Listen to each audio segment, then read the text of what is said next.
ஹல்லேலூயா. கர்த்தருடைய பரிசுத்த நாமத்துக்கு ஸ்தோத்திரம். இன்றைக்கு நாம் 2 மரங்களை குறித்து பார்க்க போகிறோம். முதலாவதாக சித்திம் மரத்தை குறித்து பார்ப்போம். அதன் பிறகு பனை மரத்தை குறித்து நம்ம பார்ப்போம். இந்த 2 மரம் தான் இன்றைக்கி தியானிக்க போகிறோம்.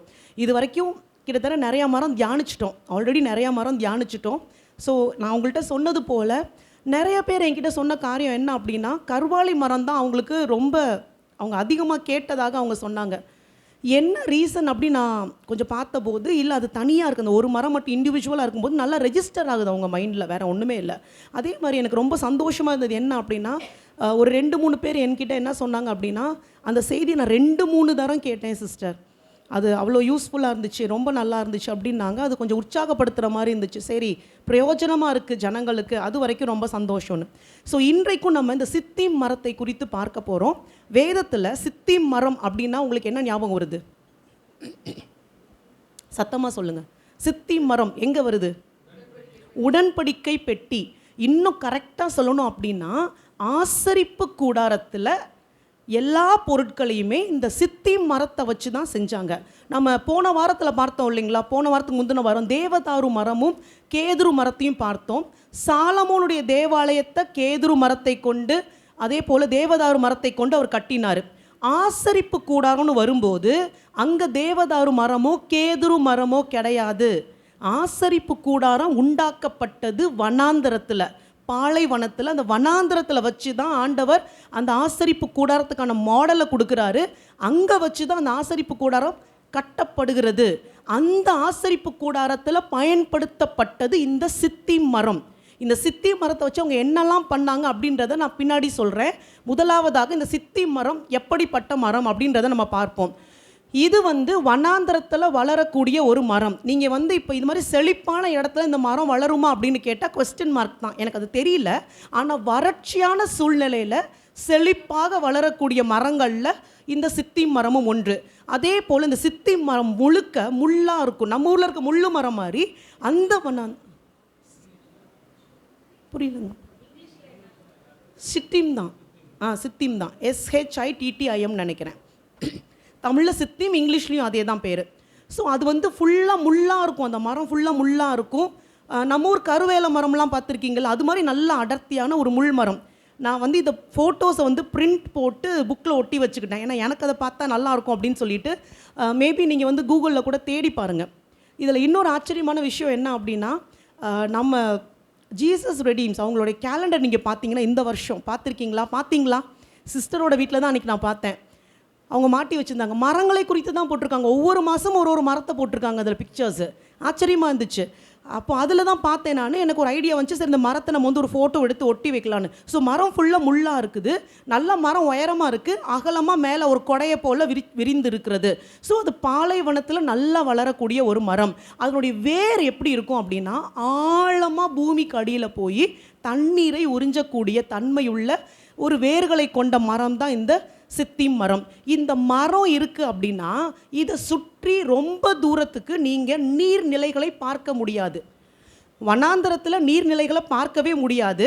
ஆனால் பாலைவன சோலைன்னு சொல்லுவாங்க. வனாந்தரத்தில் அங்கங்கே ஒரு சின்ன ஒரு ஸ்ப்ரிங் மாதிரி இருக்கும், ஒரு நீரூற்று மாதிரி இருக்கும். அதை சுற்றிலும் நீங்கள் அதிகமாக எந்த மரம் பார்க்கலாம்னா பனை மரங்களை பார்க்கலாம். அப்படிப்பட்ட இடத்துல பனை மரங்கள் நிறையா இருக்கும். ஆனால் இந்த சித்திம் மரம் இருக்கிற இடத்துல சுற்றிலுமே நீங்கள் பார்த்தீங்கன்னா நீர்நிலைகளே இருக்காது. அப்போ இந்த மரம் எப்படி தான் வளருது அப்படின்னா, நிலத்தடி நீரை சார்ந்து தான் இந்த மரம் முழுக்கவே வளருது. அதே போல் இந்த மரத்தை பொறுத்த வரைக்கும் அதிகப்படியான மழை பெய்கிற இடத்துலையோ அந்த மாதிரி சூழ்நிலையில் இது செழிப்பாக வளராது. முழுவதுமாக நிலத்தடி நீரை சார்ந்து வாழக்கூடிய ஒரு மரம் தான் இந்த சித்திம் மரமாக இருக்குது. So it completely depends on ground water.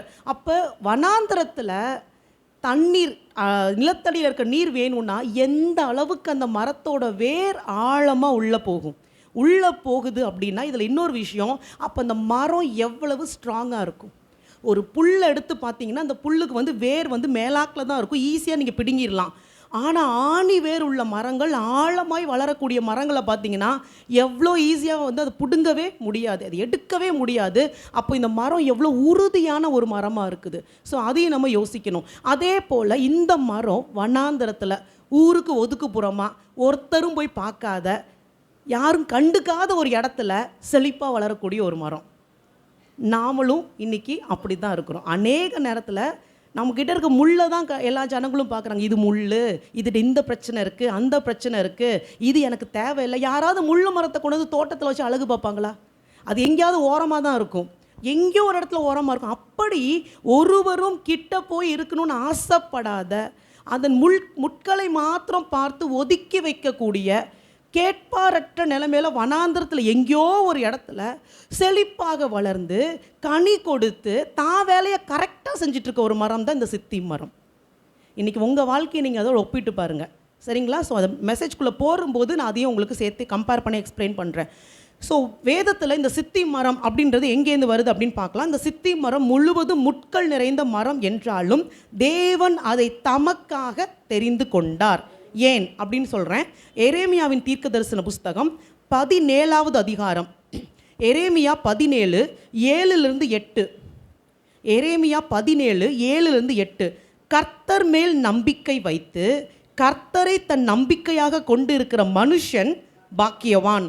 அவன் தண்ணீர் அண்டையிலே நாட்டப்பட்டதும் கால்வாய் ஓரமாக தன் வேர்களை விடுகிறதும் உஷ்ணம் வருகிறதை காணாமல் இலை பச்சையாய் இருக்கிறதும் மழை தாழ்ச்சியான வருஷத்திலும் வருத்தமின்றி தப்பாமல் கனி கொடுக்கிறதுமான மரத்தை போல் இருப்பான். ஹல்லேலூயா. அப்போ இங்கே ஒரு மரத்தை குறித்து சொல்கிறாங்க. இந்த மரம் வந்து எப்படிப்பட்டதான்? தண்ணீர் அண்டையில் தண்ணீருக்கு கொஞ்சம் பக்கத்தில் நாட்டப்பட்ட ஒரு மரம். ஆனால் அடுத்து என்ன சொல்கிறாங்க? கால்வாய் ஓரமாக தன் வேர்களை விடுகிற ஒரு மரம். உஷ்ணம் வருகிறதை காணாமல். இன்றைக்கி காவேரி ஆறு பாய்ந்து போகுது, அங்கே உஷ்ணத்தை நீங்கள் பார்க்க முடியுமானா கண்டிப்பாக கிடையாது. எப்பயுமே ஒரு நீர்நிலை இருக்குன்னா அந்த இடத்துல அந்த அட்மாஸ்பியர் கொஞ்சம் சில்லுன்னு தான் இருக்கும். ஆனால் இங்கே வசனம் சொல்லுது நீர்நிலை இருக்குது, ஆனால் உஷ்ணமாக இருக்குதான், நல்ல ஹாட்டாக இருக்கிற ஒரு இடம் சொல்லுது. உஷ்ணம் வருகிறதை காணாமல் இலை பச்சையாக இருக்கிறது. அப்போ இந்த டெசர்ட்டில் இருக்க மரங்கள் இலை எப்படி இருக்கான்? காஞ்சு போய் இல்லை, பச்சையாக இருக்குது. மழை தாழ்ச்சியான வருஷத்திலும். இது டெசர்ட்டுக்கே உரித்தான ஒரு காரியம். அங்கே மட்டும்தான் ஸ்கேண்டி ரெயின்ஃபால்னுவாங்க, எப்பயாவது மழை பெய்யும், எப்பயாவது ஒருக்க அப்படி மழை கொஞ்சம் லேசாக தூரிட்டு போகும் அப்படின்னு சொல்லுவாங்க. நல்ல ஹெவி ரெயின்ஃபால் அப்படின்னு நீங்கள் பார்க்கவே முடியாது. ஸோ இந்த காரியம் முழுவதும் நம்ம வாசிக்கும் போது எங்கேயோ நம்ம காவிரி ஆத்தங்கரை ஓரமாக இருக்கிற மரம் நினச்சிட்டு இருப்போம். அப்படி இல்லை, இது வனாந்திரத்திற்கு ஒப்புமையாக சொல்லப்பட்ட ஒரு மரமாக இருக்குது. மழை தாழ்ச்சியான வருஷத்திலும் வருத்தமின்றி தப்பாமல் கனி கொடுக்கிறதுமான மரத்தை போல் இருப்பான். இந்த சித்திம் மரத்தை அழகாக இந்த ஒரு வசனத்தோடு நீங்கள் ஒப்பிட்டு பார்க்கலாம். சித்திம் என்பது ஆக்சுவலாக சொல்லப்போனால் மோவாப் தேசத்துக்கு பக்கத்தில் இருக்க ஒரு பள்ளத்தாக்கோட பெயர். சித்திம் பள்ளத்தாக்கு அப்படின்னு சொல்லுவாங்க. ஏன் இந்த இடத்துக்கு அந்த பெயர் வந்துச்சு அப்படின்னா, அந்த பள்ளத்தாக்கு முழுவதும் அதிக அளவிலான அந்த சித்திம் மரங்கள் இருந்ததுனால அந்த இடத்துக்கு பேரே சித்திம்னு வந்துருச்சு. ஸோ சித்திம் அந்த பள்ளத்தாக்கு எங்கே இருக்குது? மோவாப் தேசத்துக்கு அருகான ஒரு இடமா இருக்குது. ஸோ சித்திம் என்றாலே என்ன சொல்லுவாங்கன்னா அக்கேஷியா வுட், ரெட் அக்கேஷியா வுட்னு வாங்க ஆங்கிலத்தில், என்ற மரத்தையே குறிக்கும். எக்ஸாக்டாக இதுதான் அப்படின்னு சொல்லி என்னால் சொல்ல முடியல. ஏன்னா பைபிளில் வந்து ஷிட்டிம் அப்படின்னு தான் சொல்லியிருக்கு. இன்றைக்கி மேபி பொட்டானிக்கல் நேமாக கூட கொடுத்துருக்கலாம், ரெட் அக்கேஷியா வுட் அப்படின்னு சொல்கிறாங்க. ஸோ இந்த மரம் வந்து இந்த சித்திம் மரங்கள் இருந்ததுனால இந்த இடத்துக்கு சித்திம்னே பேரும் வச்சுட்டாங்க. இந்த சித்திம் அப்படின்றதுக்கு மீனிங் என்ன அப்படின்னு பார்த்தீங்கன்னா, வேதத்தின் படி சித்திம் அப்படின்னா என்ன அர்த்தம்னா மெடோ ஆஃப் அக்கேஷியா, ஒரு பெரிய புல்வெளின்னு சொல்லலாம். அந்த ஒரு நிலப்பரப்பு முழுவதுமாக இந்த மரங்களால் நிரப்பப்பட்ட ஒரு இடம்தான் இந்த சித்திம் அப்படின்னு இருக்குது. இந்த பகுதியில் என்ன நதி ஓடுது அப்படின்னு பார்த்தீங்கன்னா யோர்தான் நதி ஓடுது. ஸோ இந்த சித்திம் இருக்கிற அந்த பகுதியில் யோர்தான் நதி ஓடுது. அந்த யோர்தான் நதி தான் அந்த மோவாப் தேசத்தை அதை சுற்றி இருக்கிற பகுதிகளில் செழிப்பாக கொஞ்சமாவது ஒரு வெஜிடேஷன் இருக்கிற அளவுக்கு மாற்றி வைக்கக்கூடியதாக இருக்குது. அப்போ இந்த சித்திம் மரம் வந்து இந்த யோர்தான் நதி ஓரமாக நாட்டப்பட்டு இருக்குது அப்படின்னு பார்த்தா இது ரொம்ப தள்ளி தான் இருக்குது. நதி ஒரு இடத்துல இருக்குது, மரம் வந்து நல்லா தள்ளி தான் இருக்குது. என்ன நடக்குது அப்படின்னு பார்த்தீங்கன்னா, வனாந்தரத்தை பொறுத்த வரைக்கும் சில இடங்களில் ஆறுகள் ஓடுவது உண்மைதான், ஆனால் எப்பயுமே அதில் தண்ணி இருக்காது. காவேரி ஆற்றுலே பார்த்தீங்கன்னா நிறைய நேரம் மணல் தான் இருக்கும், வைகை ஆற்றில் மணல் தான் இருக்கும், ஆனால் அது ஆறு தான். தண்ணி எப்பயாவது ஓடும், இல்லை தண்ணீர் திறந்து விடப்படும் போது ஆறு முழுக்க தண்ணி ஓடும். அந்த தண்ணீர் வற்றி போகும்போது ஆறோட தடம் இருக்கும். கண்ணுக்கு நீங்கள் தண்ணியை பார்க்க மாட்டீங்க, ஆனால் அதை சுற்றி இருக்க மரங்கள் இருக்க தான் செய்யும். அங்கே நிலத்தடி நீர் ரொம்ப செழிப்பாக இருக்கும். ஸோ எங்கெல்லாம் ஆறு இருக்கோ ஆற்றங்கரையோரமாகவே நீங்கள் பார்த்தீங்கன்னா ரொம்ப செழிப்பாக இருக்கும். ஆறு இருக்க இடம் எல்லாமே, அந்த ஆற்றங்கரைகள் எல்லாமே ரொம்ப செழிப்பாக இருக்கும். அந்த ஆறு வற்றி போனாலுமே மரங்கள் காய்ந்து போகாது. நீங்கள் நல்லா பார்த்தீங்கன்னா, இதே நீங்கள் அந்த தண்ணீரே இல்லாத ஒரு இடத்துல ஒரு மரத்தை நட்டு வைக்கும் போது அதுக்கு நீங்கள் நீர் பாய்ச்சி பராமரிக்கலன்னா அந்த மரம் வந்து சீக்கிரமாக வீணாக போகிறத பார்க்க முடியும், காய்ந்து போவதை. ஆனால் ஆற்றங்கரை ஓரமாக இருக்கிற மரங்கள் ஒருபோதும் காய்ந்து போகாது. நதியே வற்றி போனாலும் நிலத்தடி நீர் ரொம்ப ஆழமாக இருக்கும். அதனால் மரங்கள் எப்பொழுதுமே செழிப்பாக இருக்கும். இதை வந்து ஆங்கிலத்தில் என்ன சொல்கிறாங்க அப்படின்னா வாடி, WADI, வாடி அப்படின்னு சொல்கிறாங்க. அப்படின்னா ஆறு இருக்க தடமே தெரியாது, ஆனால் அங்கே ஒரு ஆறு ஓடி இருக்குது, இப்போ காஞ்சி போச்சு. அதற்கு அடியில் இருக்கக்கூடிய நீர்நிலையை வந்துட்டு அந்த அண்டர் கிரவுண்ட் வாட்டரை வந்து அந்த மாதிரி சொல்கிறாங்க. இப்போ இந்த சித்தி மரங்கள் எப்படின்னா கண்ணுக்கு தெரியாத இந்த வற்றி போன ஆற்றங்கரை ஓரமாக வளரக்கூடிய மரங்கள். நீங்கள் ஆறை பார்க்க மாட்டீங்க, மரத்தை பார்ப்பீங்க. மரத்தை பார்த்தா தெரிஞ்சுக்கணும் அங்கே ஒரு ஆறு இருந்திருக்கு, அதனால் நிலத்தடி நீர் வளமாக இருக்குது. சித்தி மரம் ஆழமாக வேர்களை விட்டு அந்த நீரை உறிஞ்சி கொண்டு மேலே செழிப்பாக வளருகிறதுன்னு தெரிஞ்சுக்கணும். ஸோ சித்தி மரம் இப்படித்தான் வளருகிறது. எப்பயாவது ஒரு தரம் இந்த பகுதிகளில் மழை பெய்வது உண்டு. அதான் அந்த முந்தின வசனம் சொல்லுது, மழை தாழ்ச்சியான வருஷத்திலும். இந்த சித்தி மரம் மழையை நம்பியெல்லாம் கனி கொடுக்காது.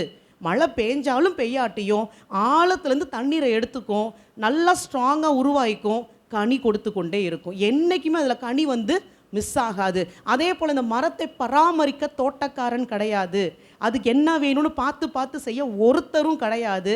தாமாகவே அவைகள் கனி கொடுக்கக்கூடிய மரங்களாக இருக்குது. இதோடு கூட சேர்த்து இன்னும் என்ன சொல்லலாம் அப்படின்னா, எரேமியா 17:8, இந்த நீர்க்கால்களின், இந்த வற்றி போகாத ஆறு, சித்தீமிலே இருந்த ஆறு, மேலே தண்ணீர் தெரியாது, ஆனால் ஆழத்திலே தண்ணீர் உண்டு, அதன் ஓரமாக வளரக்கூடிய மரங்கள் தான் இந்த சித்தீம் மரங்களாக இருக்குது. சரி, மழை தாழ்ச்சியான வருஷத்திலும் இது எப்படி கனி கொடுக்குது? இதுக்கு தண்ணி அப்போ எங்கேருந்து கிடைக்குது அப்படின்னு நீங்கள் பார்த்தீங்கன்னா ஒரு வசனம் இருக்குது, யோவேல் 3:18. யோவேல் 3:18 அந்த வசனத்தின் பிற்பகுதி இப்படியாக சொல்கிறது, ஒரு ஊற்று கர்த்தருடைய ஆலயத்தில் இருந்து புறப்பட்டு சித்தீம் என்னும் பள்ளத்தாக்கை நீர்ப்பாய்ச்சலாக்கும். அப்போ இந்த சித்தீம் என்கிற பள்ளத்தாக்குக்கு நீரூற்று எங்கேருந்து வருது? தண்ணீர் எங்கேருந்து வருது? தேவனுடைய ஆலயத்திலிருந்து வருது. அதை கண்களுக்கு தெரியாது. நீங்கள் ஓப்பன் ஐஸோடு பார்த்தீங்கன்னா, இந்த மாம்ச கண்களால் பார்த்தீங்கன்னா தெரியாது.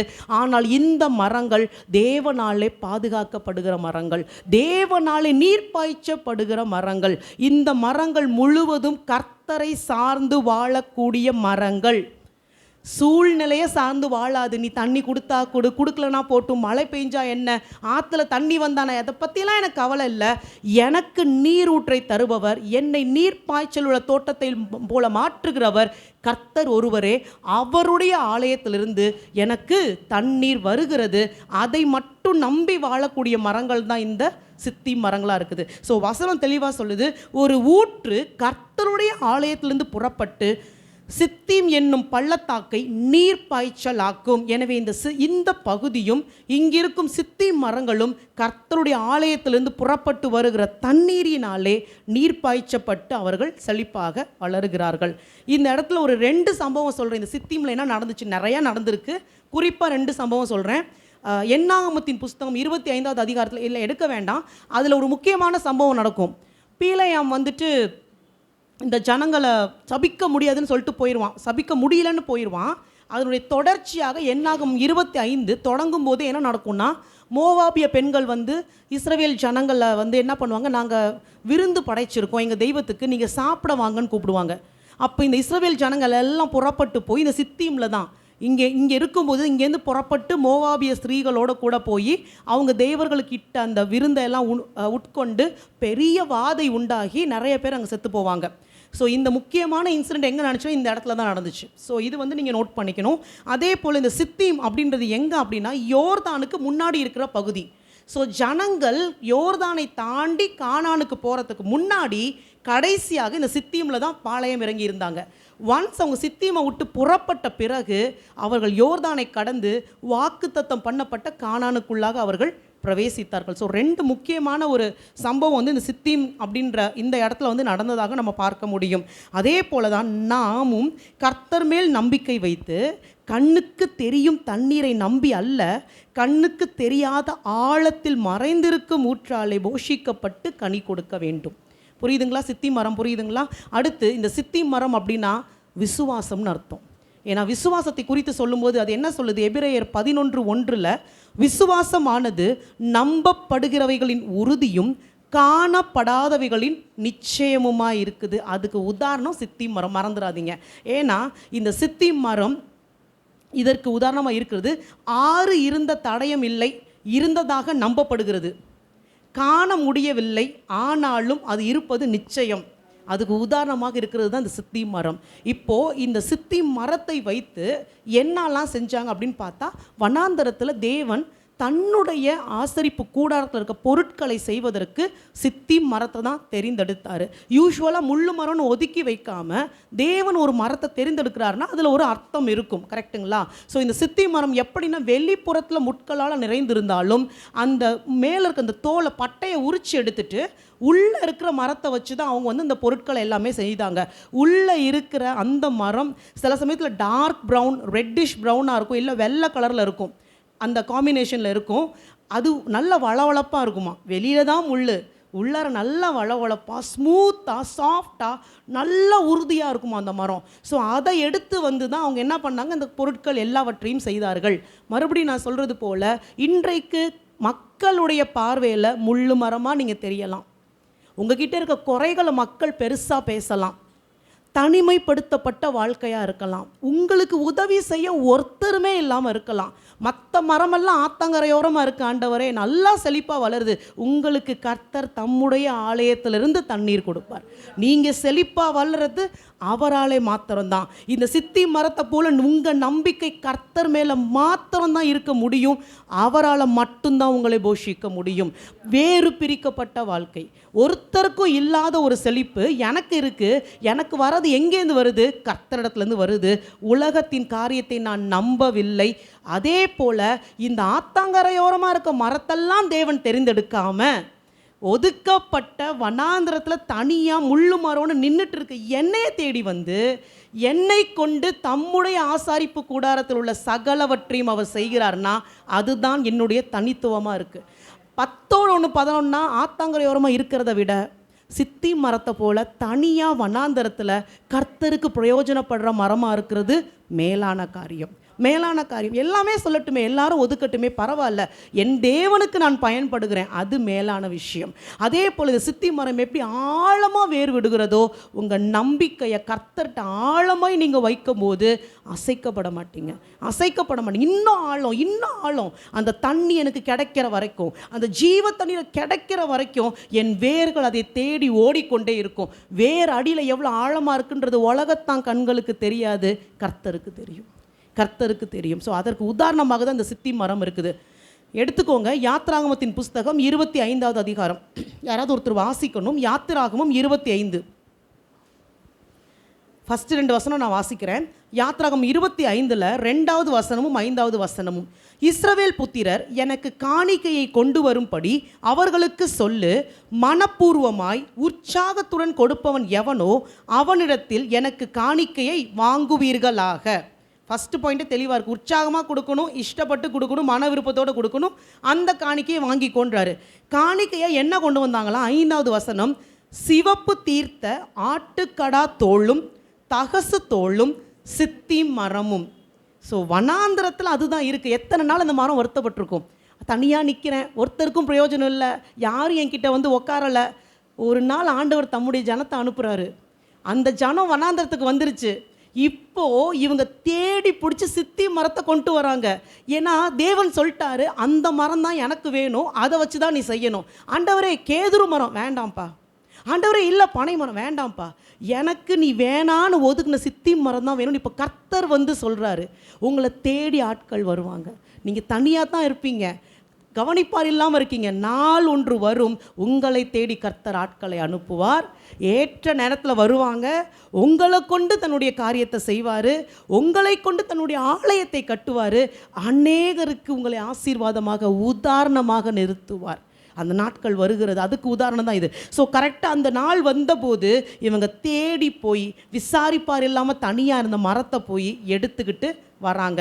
அடுத்தபடியாக பார்த்தீங்கன்னா அதை வச்சு என்ன செய்கிறாங்கன்னு பாருங்கள். உடன்படிக்கை பெட்டி செய்கிறாங்க. யாத்ராகமம் 25:10-16 வாசிங்க.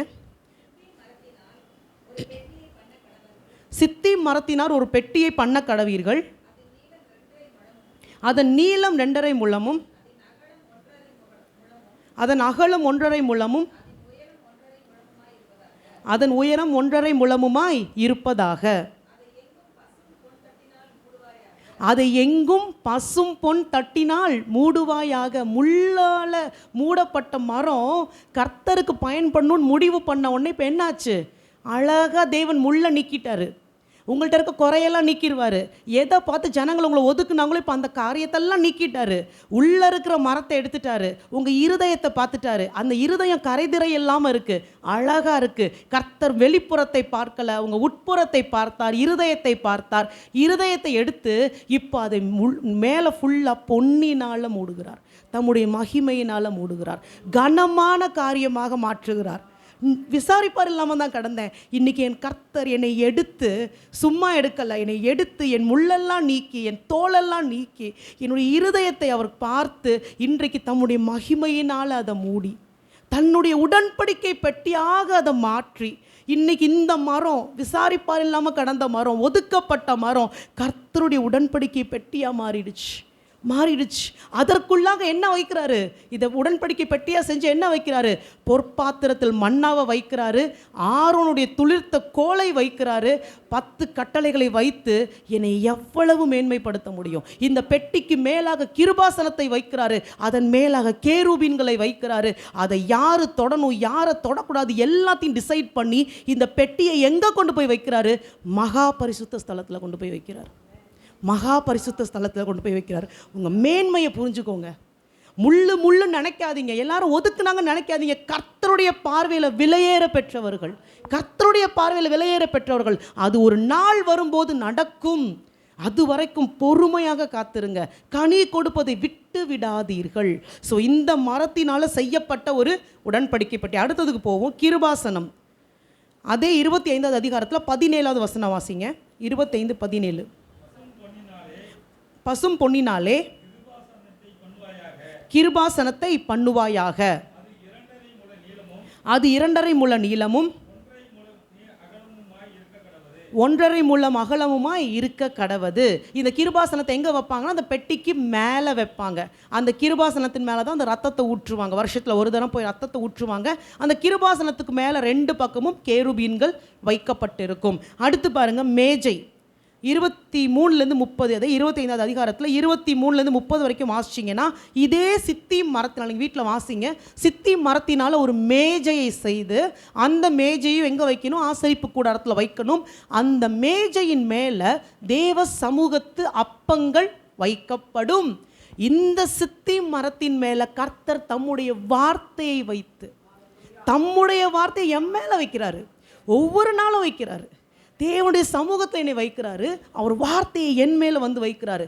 எவ்வளவு அந்த வார்த்தையினால் சகலவற்றையும் சிருஷ்டித்தவர், அந்த வார்த்தையாகிய தேவன் என் மேலே இருக்கிறார்.